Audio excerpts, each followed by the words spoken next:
নমস্কার, আমি সোমা। আমি আজ তোমাদের ক্লাস 9-এর বৃত্তের পরিধি কোষে থেকে 16 শুরু করছি। আমি আগের দিন 6 পর্যন্ত করিয়েছিলাম, তো যারা এখনো করনি তারা করে নেবে, লিঙ্ক দেওয়া থাকবে নিচে। তো আশা করি ফর্মুলা মনে আছে। ফর্মুলা আমাদের দুটো ছিল, একটা পুরো বৃত্তের ক্ষেত্রে আর একটা হচ্ছে অর্ধবৃত্তের ক্ষেত্রে, ঠিক আছে, পরিধির যে ফর্মুলাগুলো। তো আমি 7 থেকে শুরু করছি আজকে।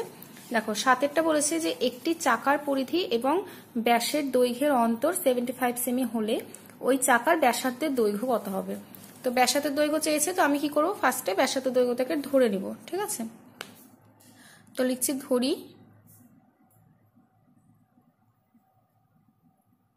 ব্যাসার্ধের দৈর্ঘ্য ইকুয়াল টু কত, আর। তাহলে আমাদের এখানে কি হবে, এখানে আমাদের বলেছে যে আচ্ছা সরি, চাকা বলেছে, মানে পুরোটা বলেছে, তাহলে পরিধি কত হবে, পরিধি ইকুয়াল টু 2πr, ঠিক আছে। আর ব্যাস বলেছে, তাহলে ব্যাসটাও বের করে নিচ্ছি। ব্যাসার্ধ যদি আর হয় তাহলে ব্যাস কি হবে, ব্যাসার্ধ আর হলে ব্যাস হবে 2r। তো শর্তে বলেছে পরিধি আর ব্যাসের অন্তর মানে 2πr minus 2r equal to বলেছে হচ্ছে 75। তো এখানে আমি 2rটা কমন নিচ্ছি, থাকছে পাই মাইনাস 1 ইকুয়াল টু 75। 2r পাই মানে আগের দিন হয়তো আমি বলে দিয়েছিলাম 22/7।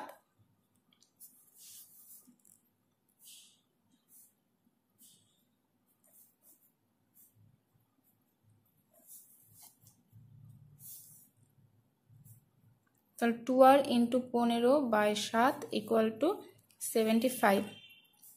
আর ইকুয়াল টু কি হচ্ছে, 7টা উপরে যাচ্ছে ইন্টু আকারে, আর নিচে বাই আকারে নামছে 2 আর 15। তাহলে হচ্ছে 5×15 = 75। আর ইকুয়াল টু 5×7=35/2। তাহলে আর ইকুয়াল টু কত হচ্ছে, এটা মানে হচ্ছে 17.5, ঠিক আছে। এবার আমাদের বলেছে যে চাকাটির ব্যাসার্ধের দৈর্ঘ্য বের করতে বলেছিল। অতএব চাকার ব্যাসার্ধের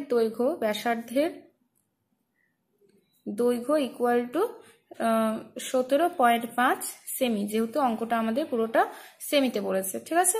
এই হচ্ছে অ্যান্সার। তো এই গেল আমাদের হচ্ছে 7 নাম্বার। এবার আসছে আমি 8 নাম্বারে। দেখো, 8 নাম্বার অঙ্কটা বলেছে যে 28 মিটার দৈর্ঘ্যের ব্যাস বিশিষ্ট বৃত্তাকার ট্র্যাক পূজা এবং জাকির এক জায়গা থেকে একই সময়ে প্রতিযোগিতা শুরু করলো। আচ্ছা, পূজা যখন 4 পাক ঘুরে প্রতিযোগিতা শেষ করে, জাকির তখন 1 পাক করে পিছনে থাকছে। মানে 4 পাক ঘোরা মানে কি, যে একটা করে পাক ঘুরছে, মানে একটা করে তার পরিধি ঘুরছে। তাহলে 4 পাক ঘোরা মানে 4টা পরিধি ঘুরেছে। তখন জাকির একটা করে পরিধি কম থাকছে, মানে একটা করে পাক সে কম থাকছে। বলেছে যে প্রতিযোগিতাটি কত মিটারের ছিল, আর জাকিরের পূজা জাকিরকে কত মিটারের মানে হারিয়েছে, পরাজিত কত মিটারে করেছে। তো 8 নাম্বার দেখো, আমি শুরু করছি কিভাবে।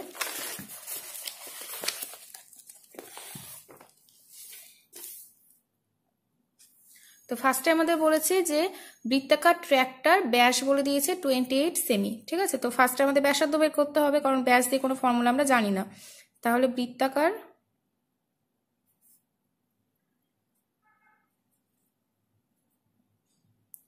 ট্র্যাকের ব্যাস ইকুয়াল টু বলেছে 28 মিটার। তাহলে বৃত্তাকার ট্র্যাকের ব্যাসার্ধ বের করছি। ব্যাসার্ধ কত হবে, 28-এর হাফ মানে 14 মিটার, ঠিক আছে। এবার বলেছে যে পূজা এবং জাকির এক জায়গা থেকে প্রতিযোগিতা শুরু করলো। পূজা যখন 4 পাক ঘুরছে, এরকম করে যখন 4 পাক ঘুরছে, তখন তার প্রতিযোগিতা শেষ হচ্ছে। তার মানে কি, প্রতিযোগিতাটা কত মিটারের ছিল, নিশ্চয়ই 4 পাক ঘুরে যত মিটার হচ্ছে সেই মিটারটা ছিল, কারণ পূজা তো শেষ করছে প্রতিযোগিতাটা। তার মানে পূজার 4 পাক ঘোরা মানে কি, প্রতিযোগিতা শেষ হয়ে যাওয়া তখন, ঠিক আছে। তাহলে বৃত্তাকার ট্র্যাকের পরিধি বের করি আগে আমি।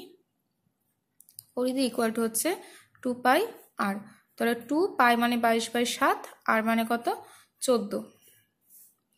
তাহলে 4 22 88 এত মিটার, ঠিক আছে। এবার হচ্ছে এখানে আমরা পেয়ে গেছি বৃত্তাকার ট্র্যাকটার হচ্ছে, যেটা আমরা কি পেলাম, পরিধিটা পেয়েছি। তো প্রতিযোগিতা কত মিটারের ছিল, অতএব প্রতিযোগিতা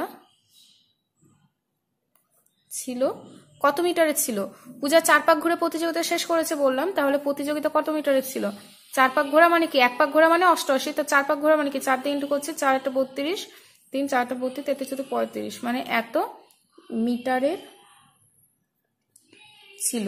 ঠিক আছে, তারপরে কি বলেছে যে পূজা জাকিরকে কত মিটারে হারিয়েছে।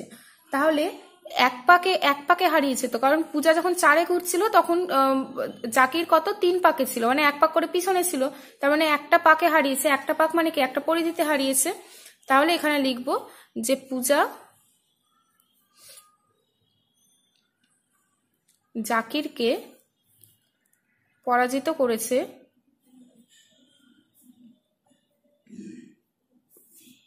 88 মিটারে। ব্যাস, এই গেল হচ্ছে অ্যান্সার। আচ্ছা দেখো, নেক্সট আমরা আসছি হচ্ছে এখানে 9 নম্বরে। 9 নম্বরটা এবার বলেছে যে আমাদের পাড়ার একটি পাতকুয়োর পরিধি এত। আগে আমাদের পরিধি বের করতে বলছিল, এখন পরিধিটা বলে দিয়েছে। পাতকুয়োর 4 ধারে সমান চওড়া একটি পাথরের পাড় আছে। যদি বেদ সমেত পাতকুয়োর পরিধি এত হয়, তাহলে পাড়টা কতটা চওড়া ছিল, মানে পাথরের যে পাড়টা বানিয়েছিল সেটা কতটা চওড়া ছিল। তো অঙ্কটা করার আগে আমি একটু ছবিটা আঁকবো, ছবি আঁকলে নিজেরাই করতে পারবে তোমরা।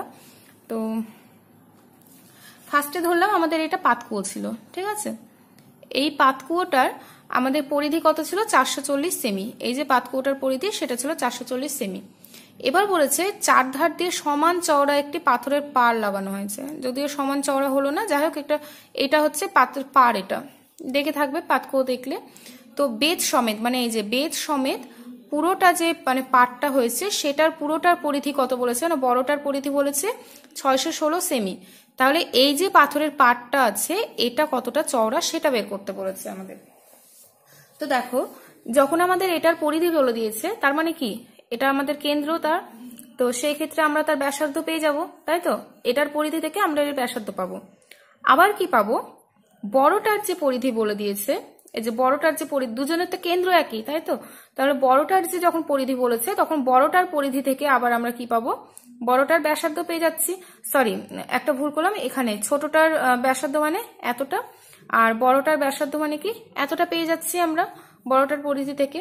তাহলে আমাদের কি বের করতে বলেছে, এই যে এই চওড়াটা এখানে আমাদের দেখো একটু ছোট হয়েছে একটু বড় হয়েছে, তো যা সমান চওড়া হবে এখানে। তো এই যে পুরোটা আছে সেখান থেকে যদি আমরা এইটা মানেই তো এটা, কারণ এটাও ব্যাসার্ধ এটাও কি ব্যাসার্ধ, তাহলে এই পুরোটা থেকে যদি আমরা এইটুকুকে বাদ দিয়ে দিই তাহলে এখানে আমরা চওড়াটা পেয়ে যাব। তো এবার আমি অঙ্কে আসছি। অঙ্কে বলেছে ফার্স্টে যে পাতকুয়োর পরিধি, পাতকুয়োর পরিধি ইকুয়াল টু বলে দিয়েছে 440 সেমি। তা আমি লিখছি, ধরি পাতকুয়োর ব্যাসার্ধ ইকুয়াল টু আর।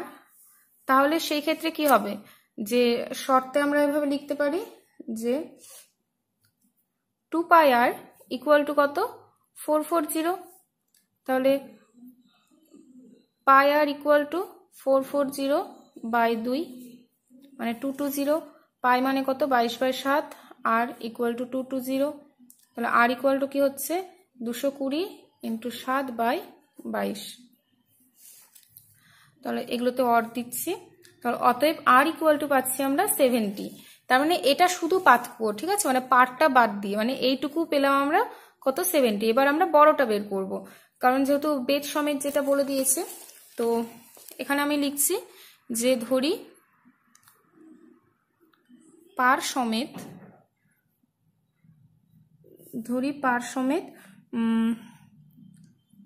কুয়োর ব্যাসার্ধ ইকুয়াল টু, আমরা এখানে বড় আর ধরছি। তো শর্তে সেই ক্ষেত্রে কি করতে পারবো, 2π R ইকুয়াল টু বলে দিয়েছে আমাদের এখানে 616। তাহলে πr ইকুয়াল টু 616/2। তাহলে এখানে হচ্ছে পাই মানে 22/7।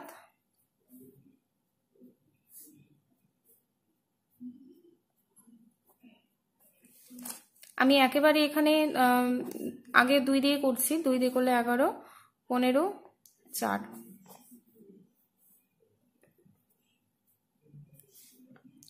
সরি, এগুলোতে ক্যাপিটাল আর হবে। এগুলো সব ক্যাপিটাল আর করবে, ঠিক আছে। তাহলে হচ্ছে 4 7 28 2 98। এবার কি করব, আমাদের এই যে বড়টা যেটা সেটা বেরোলো 98 আর ছোটটুকু বেরোলো 70। তাহলে এইটুকু কিভাবে বের করবো, বড়টা থেকে ছোটটা মাইনাস করে দেবো। অতএব পাথরের পাটটি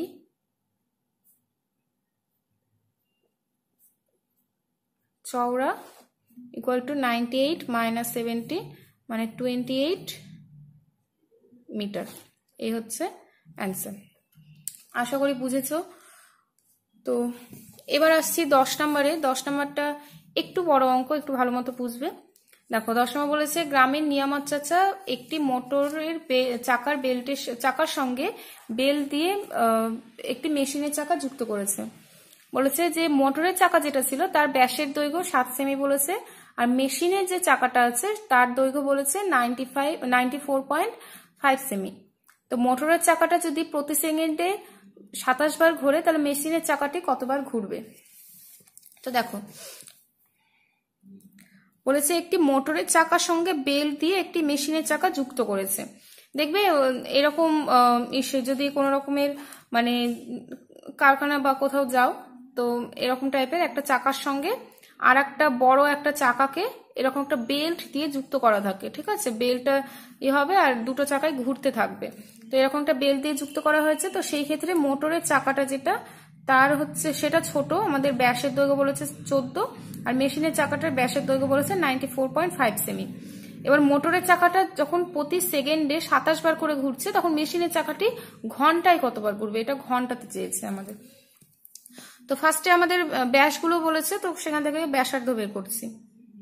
মোটরের চাকার ব্যাস ইকুয়াল টু 14 সেমি, তাহলে মোটরের চাকার ব্যাসার্ধ ইকুয়াল টু 7 সেমি। তারপর আমরা পরিধিটা বের করে নিব। মোটরের চাকার পরিধি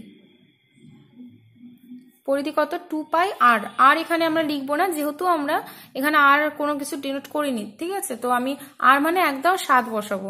এখানে অনেকে এগুলো ভুল করো যে 8টা বসিয়ে দাও, কিন্তু 8টা যদি বসাও তাহলে আগে আমাদের দেখিয়ে দিতে হয় সেখানে। তো 8টা এখানে বসাবে না, 8টা এখানে লিখবোই না আমরা। 44 সেমি, ঠিক আছে। এবার হচ্ছে বলেছে মোটরের চাকাটি সেকেন্ডে হচ্ছে মানে পার সেকেন্ডে 27 বার করে ঘুরছে, মানে 1 সেকেন্ডে যাচ্ছে 27 বার। তো 27 বার মানে 1 সেকেন্ডে 27 বার যাচ্ছে, মানে 27 বার ঘুরছে তো এরকম করে, ঠিক আছে। তাহলে সে অ্যাকচুয়ালি কতটা ঘুরছে সেটা বের করব। তো দেখো মোটরের চাকাটি পরিধি এটা, তার মানে একবারে যায়, মানে একবার ঘুরলে সে যায় কত, এত। তো মানে একবার ঘোরা মানে সে একটা পরিধি ঘোরা, তাই একবার ঘুরে সে যায় এত সেমি। তাহলে যদি 27 বার ঘুরে তাহলে সে যাবে কত, 27 ইন্টু এত সেমি। তাহলে মোটরের চাকা একবার ঘুরে যায় 44 সেমি। তাহলে 27 বার ঘুরে যায় কত, 44 ইন্টু 27 সেমি। আবার এটা যেতে কত টাইম লেগেছে, তার 1 সেকেন্ড লেগেছে, ঠিক আছে। 1 সেকেন্ডে সে 1 সেকেন্ডে সে 27 বার ঘুরছিল, আবার 27 বারে সে এতটা যাচ্ছে। তার মানে তো এটা বলতে পারি যে 1 সেকেন্ডে সে এত সেমি যাচ্ছিল। তাহলে মোটরের চাকা 1 সেকেন্ডে যায় 44 ইন্টু 27 সেমি। অঙ্কটা আমাদের ঘন্টা হিসাব করতে বলেছে, তো আমি সেই জন্য ঘন্টা একবার বের করে নিচ্ছি। তো মোটরের চাকা 1 ঘন্টা বা 3600 সেকেন্ডে যায়। 1 ঘন্টা মানে 3600 সেকেন্ড, ছোটবেলাতে করে এসছো। তাহলে 3600 সেকেন্ডে যাবে কত, এর সাথে 3600 গুণ করছি, এত সেমি যাচ্ছে 3600 সেকেন্ডে, ঠিক আছে। এতটা হচ্ছে আমাদের মোটরের চাকার যা যা কাজ ছিল সব আমরা করে রেখে দিলাম। এবার আমরা মেশিনের চাকাতে আসবো। তো মেশিনের চাকাটা কি বলেছে, মেশিনের চাকারও আমাদের সেম ভাবে ব্যাস বের দিয়েছে, তো ব্যাসার্ধ বের করব। মেশিনের চাকার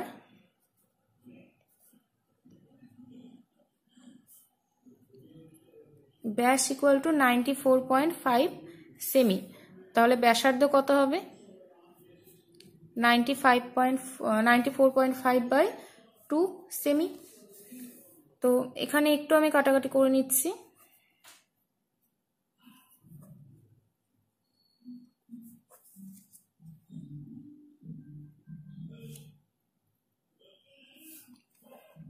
(189/4) সেমি, ঠিক আছে।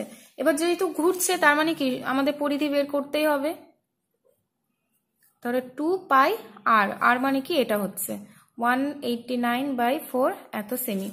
তাহলে এখানে হবে হচ্ছে 2 × 22/7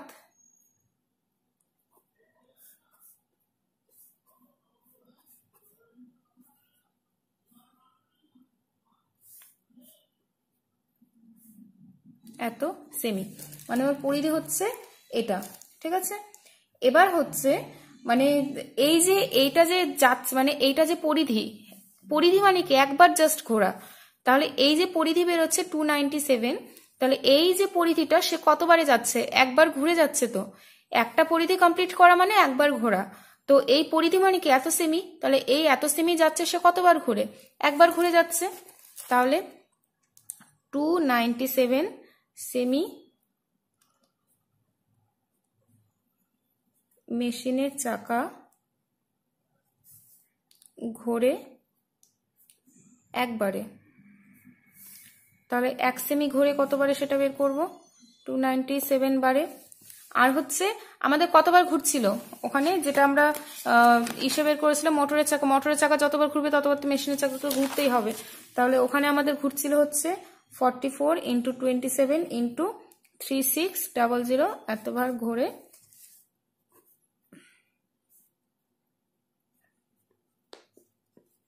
3600। তো আমি এটা একটু এখানে পরিষ্কার করে লিখছি, দেখো 297 এটা মানে আমাদের ছিল 11 × 27, ঠিক আছে। তো আমি ওখানে তার বদলে 11 × 27 লিখছি, আমার সুবিধা হবে সেখানে। যদি মনে হয় এটা করবো না, নাও করতে পারো, এগুলো সব জায়গাতে 11 × 27 করে লিখতে পারো, কারণ এটা করলে সুবিধা। 27 27 কাটছে, এটার সাথে এটা 4, তাহলে 4 × 24 এত বার বা এত বারে। তাহলে অতএব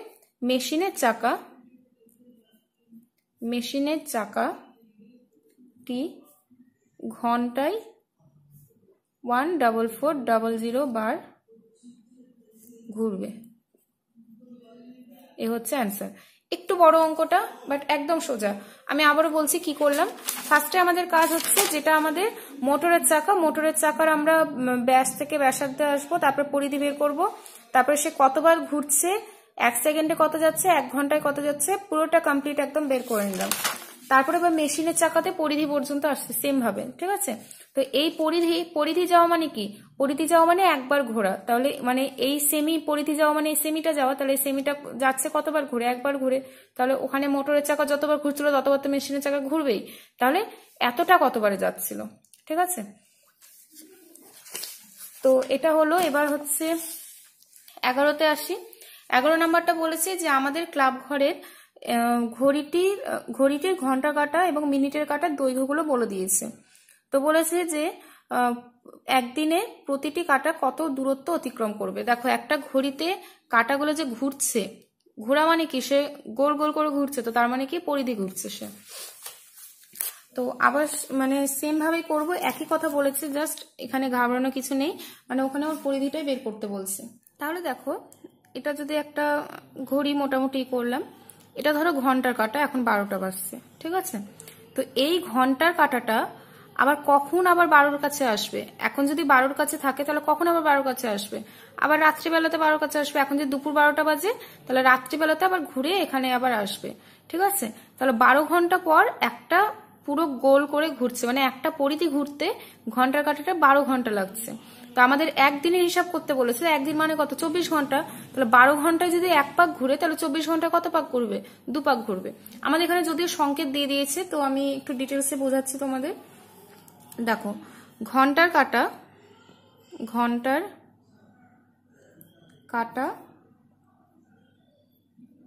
12 ঘন্টায় একবার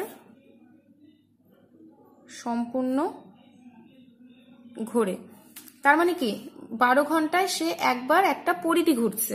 তাহলে অতএব 12 ঘন্টায় একবার বৃত্তের পরিধি ঘোরে।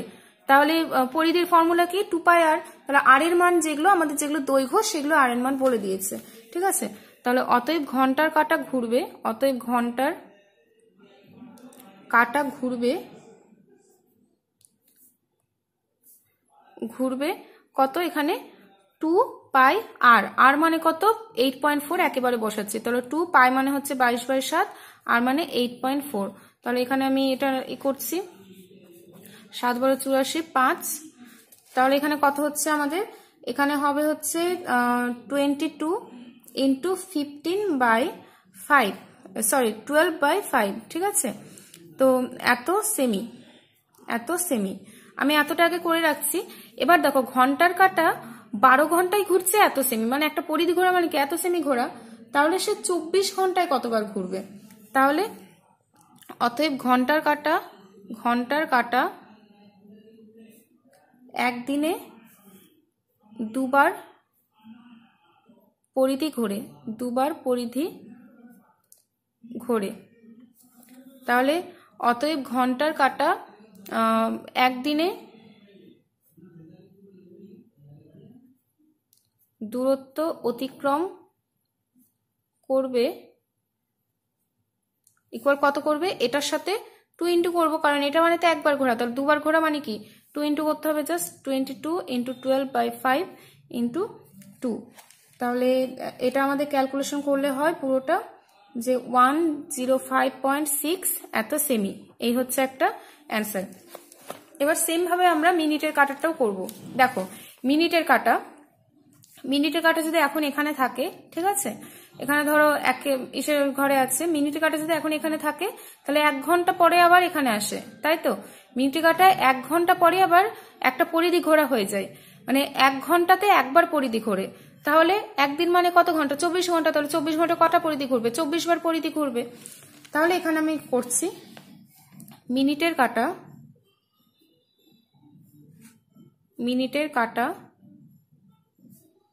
1 ঘন্টায় যাই।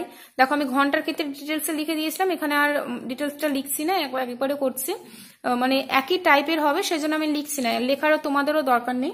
তাহলে 2 পাই মানে 22/7, আর মানে এখানে কি হবে 14, একেবারে করে দিচ্ছি এখানে, মানে হচ্ছে 88 এত সেমি। তাহলে মিনিটের কাঁটা 1 ঘন্টায় যাচ্ছে এত সেমি, তাহলে একদিনে কতবার ঘুরবে, 24 বার ঘুরবে।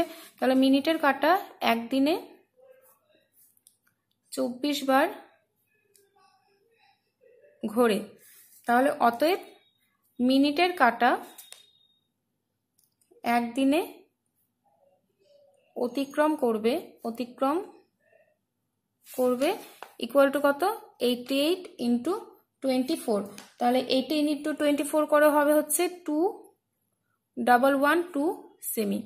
এই হচ্ছে একটা অ্যান্সার, ঠিক আছে। এটা একটা অ্যান্সার। লাস্টে তোমরা আবার লিখে দিতে পারো যে অতএব ঘন্টার কাঁটা একদিনে দূরত্ব অতিক্রম করবে এত সেমি, আর মিনিটের কাঁটা একদিনে দূরত্ব অতিক্রম করবে এত সেমি। এবার 12 নম্বর যেটা আছে, দেখো 12 নম্বরটা করার দরকার নেই, 12 নম্বরটা জাস্ট এখানে নিজের পছন্দ মতো মান বসিয়ে করবে, যদি ইচ্ছা হয় তাহলে করতে পারো। তো আমি আজকে 11 পর্যন্তই করালাম, খুব ভালো মতো প্র্যাকটিস করবে। নেক্সট আমি 13 থেকে শুরু করব। আজকে এতটা পর্যন্তই।